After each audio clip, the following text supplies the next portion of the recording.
Hey, welcome back to the Soccer Specialist Podcast.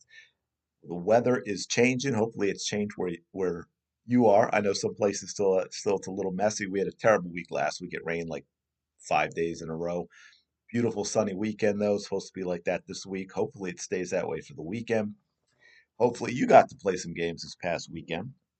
What I want to talk about today that will hopefully help you out is what do elite players do? There's that word again, right? Elite. What do top level players, whatever you want to call them, what do they do that separates themselves from the rest of the pack, aside from talent, right? Everyone near the top has a lot of talent. Okay, so let's sort of go through some things. I think one, it starts without a doubt, they practice more, they practice better, they have a higher quality of practice, not just quantity, but they have a higher quality of practice and they're consistent with their training, right? It's not just the time they put in. I've talked about this before. I think when I talk about your mental focus when you're training, right? You have to put in a certain amount of time to acquire a skill, no matter what it is. Some acquire it more quickly than others, but there is a baseline of time. But then on top of that, there were those that go above and beyond that baseline. But then the differentiator also is the quality of that training that you're doing, right? We talked about before with the going through the motions, so it's quantity, it's quality, it's consistency, day in and day out, right? It's everyday training. I've talked about this before. You're much better off getting with the ball and following a plan for 10 minutes a day on your own than you are, every month going out to the field for 3 hours and just knocking the ball around. Not that you can't do that too, but a lot of players they do that. They get real gung ho and they go all out and then they stop for a long time. It's like adults. The adults listening know what I'm talking about when you decide you're gonna start exercising, right? And then you jump right in and you're going 6, 7 days a week and you're in the gym for 2 hours and then you hit that wall, bam, because you made such a radical adjustment. Most people, some people, that's the way to go. Most people, it's not. You just can't do that and sustain it. So practice more, practice on your own, practice with a higher quality of practice, right? The mental focus and be consistent with that training and be doing it every day. Even if every day, even if there are days where you literally can't do anything more than 2 minutes, do that 2 minutes. Everybody can do that. And then recovery, which is one I think is not talked about a lot.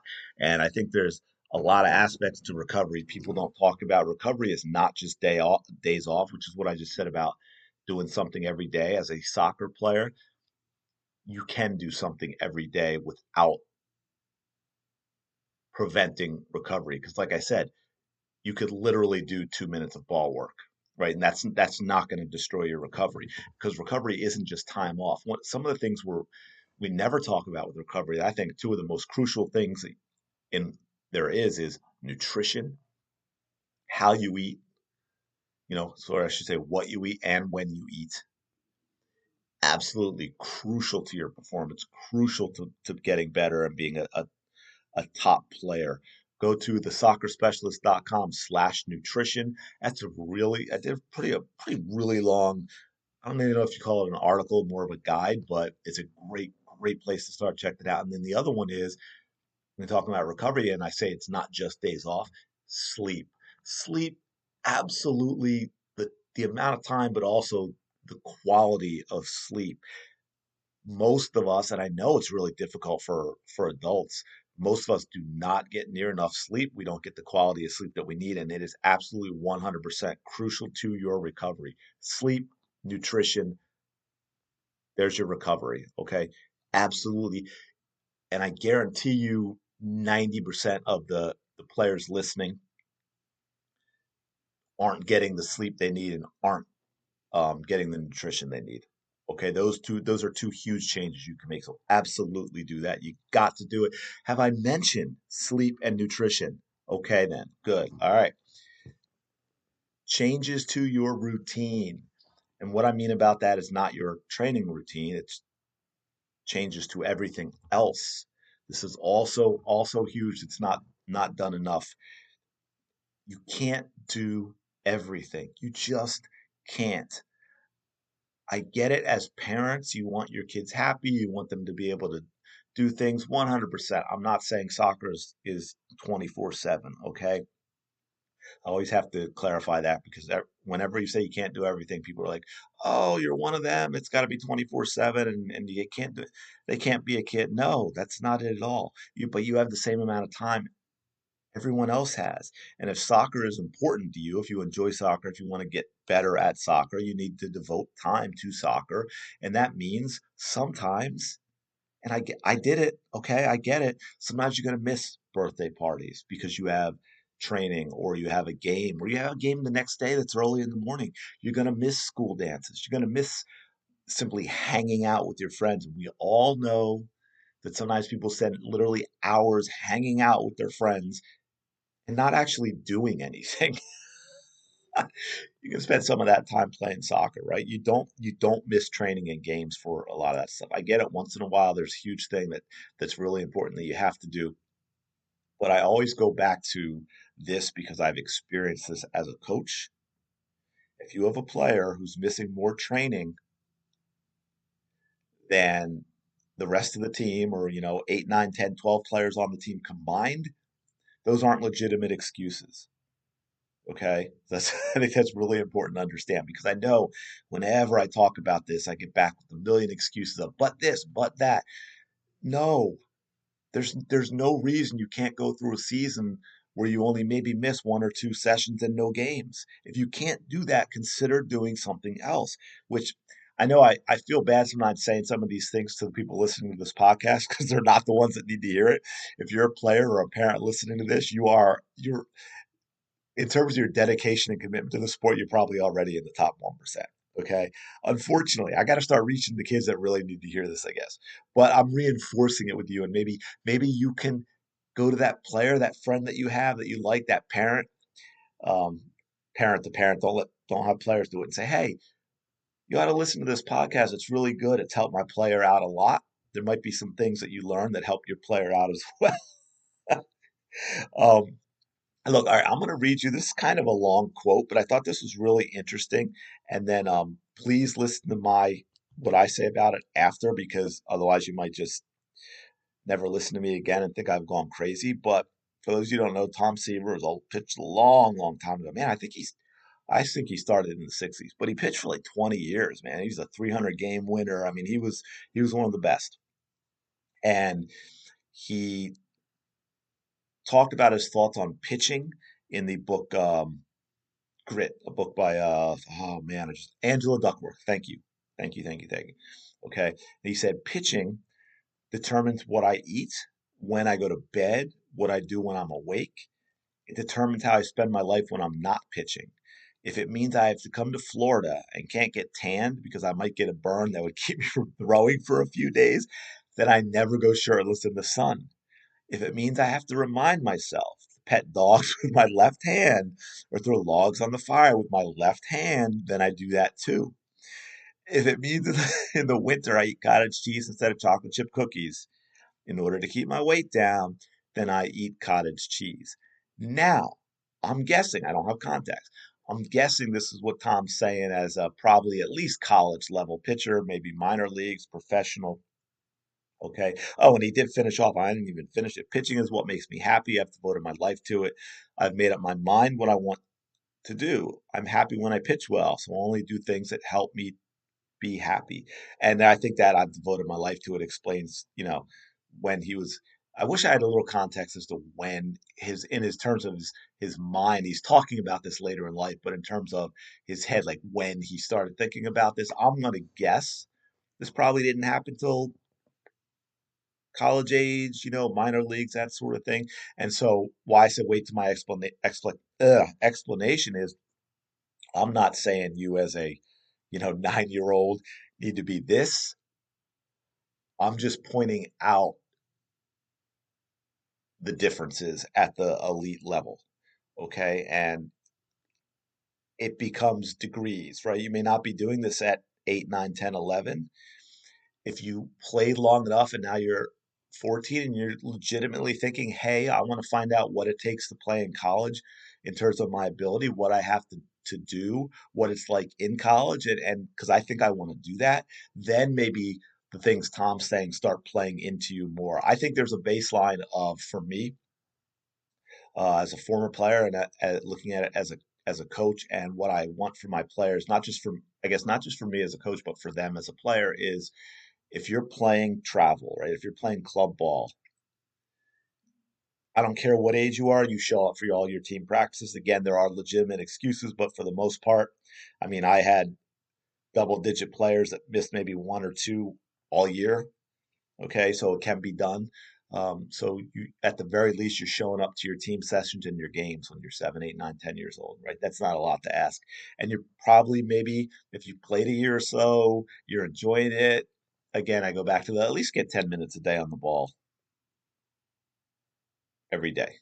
Okay. And then as you're getting older, you can start adding other things, right? You're starting to really enjoy your 10, 11, maybe say, hey, I'm gonna do impact soccer performance. I want to get quicker, more explosive. Maybe I'm not lifting weights, but I'll do the body weight program, something like that. And you add on as you go. That's perfectly fine. Okay. Um, you got to be deliberate, have a plan, and you've got to adapt it. I think one of the things that's really important to that everyday consistency is that you, for the most part, I know things change. I know people have hectic schedules and it gets crazy, but for the most part, if you are getting like, hey, I'm going to get 15 minutes, 20 minutes a day on the ball, same time every day, I think that's the key. If you don't know when you're going to do it, you're not going to do it. You're not going to get to it. Again, go to the adults who have gotten into an exercise program. You know what that's like. If you wake up in the morning and it's an exercise day, but you don't really know when you're going to do it, you're probably not going to do it. Whether if you know it's at 6 a.m. or it's like, I'm going to finish work and I'm going directly to the gym and have my exercise session, then you're golden. It makes a big, big difference. So understand that. Try and schedule it. Really, really important. It's going to make it a lot easier to do it, and then you schedule everything else around it. Obviously, if you're in school, you go to school when you go to school, right? You have, because I'm guessing for those of you and parents too would understand this. If you have homework, you're much better off having that homework at a specific time, right? Look at your soccer, look at your training schedule for soccer, and I know this would be a nightmare for parents. What if it wasn't, Monday and Thursday at 7 o'clock? What if you found out every day you knew you had practice on Tuesday, but you never knew what time it was, so the coach called you up on Tuesday or texted you on Tuesday, hey, it's at 4 o'clock today. Hey, it's at 6:30 this time. Right? Crazy, right? You're not attendance is bad enough at most sessions. Imagine that, okay? Um, oh, another thing is make things harder in training, not easier. Games should be easier than training. Obviously, not every session all the time. I feel like I always have to make these disclaimers because I'm gonna get that one person who's gonna be like, well, but I think everyone understands what I mean. I personally, and this was an adjustment for me as a coach because I did the whole give them lots of space and time when they're younger for, success and all that. I think as coaches we give them too much time, we give them too much space because then they get into a game and they don't have that time and space and everything falls apart. Um, Now there's a balance, right? You need to work on your technical skills. You got to get the basics down. You've got to get fundamentally sound, as opposed to always trying to do fancier and more difficult moves. I get all that. So I think an example I could give you, and again, when you're really young and learning, you don't get this, but I also played basketball. Soccer was my sport, but and it goes back to the what I talked about, multi-sport athlete. I played baseball when I was really young as well. I played, but I never ever played organized hockey, but I played pickup street hockey. I never played organized football, but I played pickup football in the fields and even in the street. My brother was a basketball player. That was his sport. He played in college, as well, but he played other sports. So my point being, for both of us, really, for my dad, when we got a basket in the driveway, and again, not when I'm 7, 8, 9 years old, but when I'm a little older and I'm shooting on a 10-foot hoop and legitimately can shoot from more than 5 feet away. My dad got a basketball hoop that was like, I forget how much smaller, but it was a smaller hoop. The For those of you who don't know this, and because it doesn't look it when you're watching basketball or playing, but you can fit two basketballs side by side in an actual hoop. Okay. My dad got a hoop where you absolutely couldn't do that. You had very little space outside of the ball itself. And this is what I mean in terms of increasing difficulty. Imagine training on that basket, playing, hours a day, every day at home on that basket, and then you go to your team practices and then and games and stuff. It does make a difference. That first of all, it helps mentally, right? When you know that basket's that small, your focus, mental focus on when you're shooting is much, much different. Okay. So that's the type of thing that I'm talking about. Because you absolutely need to ground yourself in the fundamentals. Okay. So don't get carried away when I say make everything harder that you're not actually don't have a base. You need a base, you need your fundamentals. But like, for example, in your dribbling slides, maybe you're moving, if you're dribbling through cones, you move the cones a little close together. You speed things up that you're doing. For those of you who know the one touch competitive game that I really like with players in their squares, you start making the square smaller in the one touch game. You start knocking much harder passes at each other. Maybe you start hitting them in the air as well. Things like that, right? You get decent at juggling, so now you consistently start juggling a smaller ball. Okay, so be grounded, ground yourself in the fundamentals, get your touches every day, but also challenge yourself too with things that are more difficult. Wow, this one's gotten so much longer than I thought. I'm going to leave you with one more thing. This is a quote from Caitlin Clark from Iowa, for those who don't know, the phenom basketball player that's got a lot of people who never watched women's basketball before watching women's basketball, so that's kind of cool. She was answering the very final post game press conference question that she'll ever answer in college, and I'm just going to read the beginning of it because there was more to it, but I just want you to listen to this, and I'll give you my thoughts because I think there's a lesson for all young players. Oh gosh, I don't know. I don't get nervous for games. It's crazy, like it's the national championship, and I walk out there and I'm as calm as can be. I think that's because I trust all the work I've put in. I know I've been ready for these moments. Listen to that last part again. I think that's because I trust all the work I've put in.